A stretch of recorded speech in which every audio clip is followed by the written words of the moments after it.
can silver really go higher from here, given that we're at almost all-time highs? So my short answer is yes, absolutely. And to qualify that a little bit, if you look at the last two times that it reached 50 or close to 50, 1980, 2011, both of those times we had parabolic rises. This time we had it might feel parabolic to some over this, especially the last, say, 6 months or so. It has been a very, very sort of steady rise, and you had some days full dollar gains.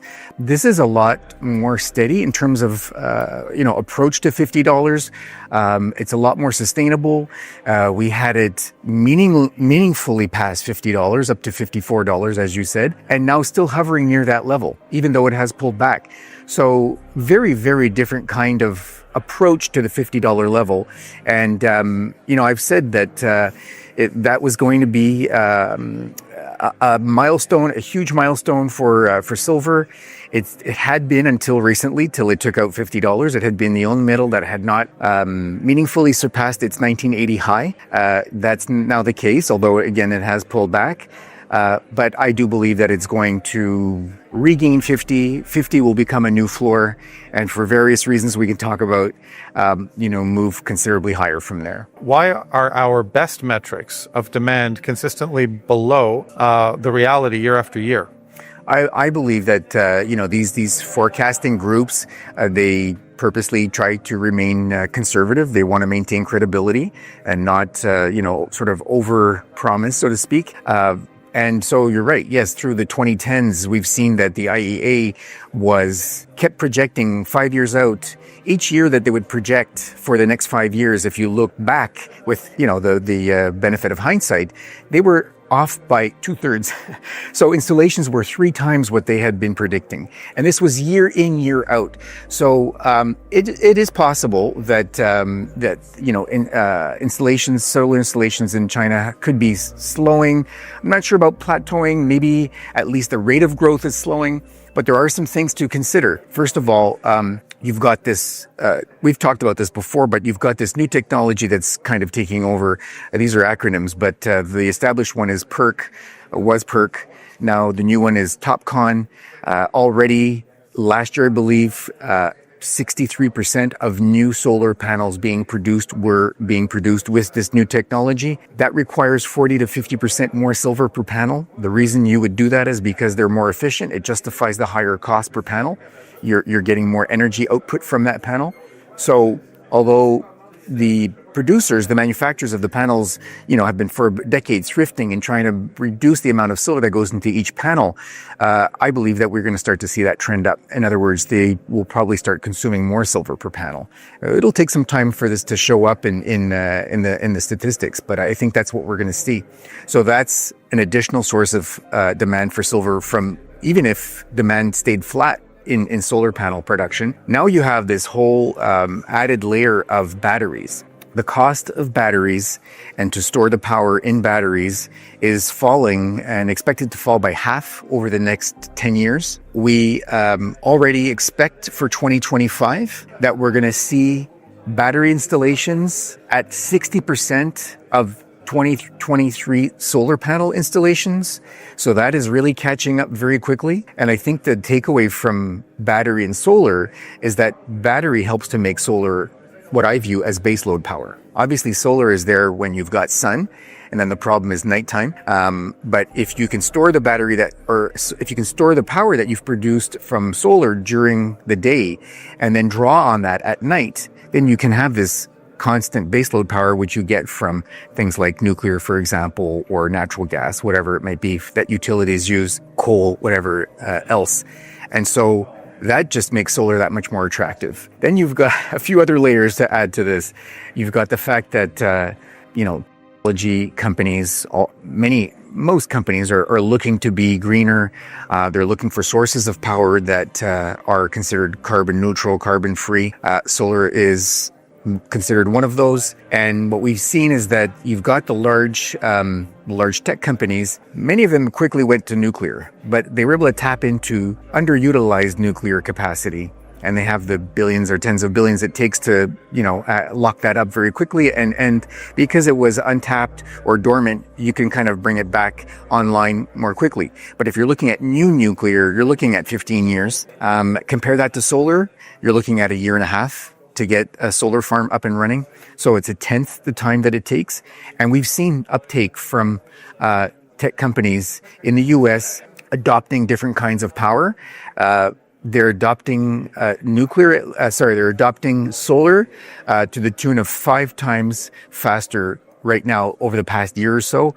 So you see that solar is certainly attractive to them, and you're not depending on a utility that's producing the power and to be connected to that utility. Many times you can actually have, if you've got the land to build out the solar farm, you can be completely off grid, so to speak. So you've got your farm, you're drawing the power from your solar farm, and you're not depending on someone to provide this power to you.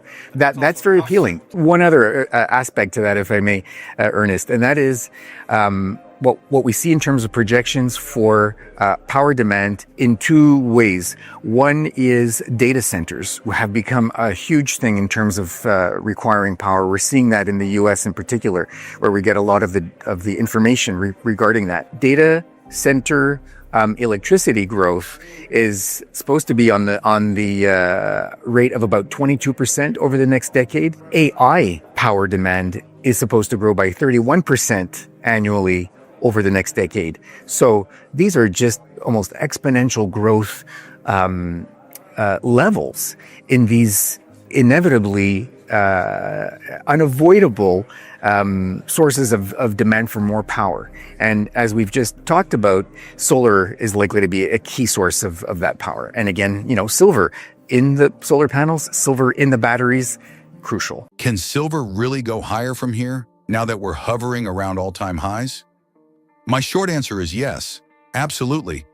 In fact, I think this time the move is fundamentally stronger, more sustainable, and far more significant than anything we've seen in decades. Let's put this into perspective. In 1980, silver hit roughly $50 an ounce in a parabolic, panic-driven spike. The Hunt brothers tried to corner the market, the COMEX panicked, and the US government stepped in to crush the rally. That was a speculative firestorm. Then again in 2011, silver hit $49, again in a vertical sprint that lasted a few months, fueled by QE euphoria and fears of dollar debasement after the financial crisis. But this time is different. This current rise from the mid-$20 up through $50 and beyond has been much steadier. Yes, we've seen days with $1 or $2 jumps, but it's been a disciplined climb, not a mania. The chart looks healthy, not hysterical, and that's what makes it so important. It's sustainable. Silver is building a new base at these levels. We're already seeing silver behave like gold used to behave in the old days, quietly, steadily, and persistently breaking through psychological barriers. And once we made that decisive move past $50 and reached $54, something historic happened. For the first time in 44 years, silver finally exceeded its 1980 nominal high in a meaningful way. Every other major metal, copper, nickel, platinum, even zinc, had long ago left their 1980 highs in the dust. Silver was the last holdout.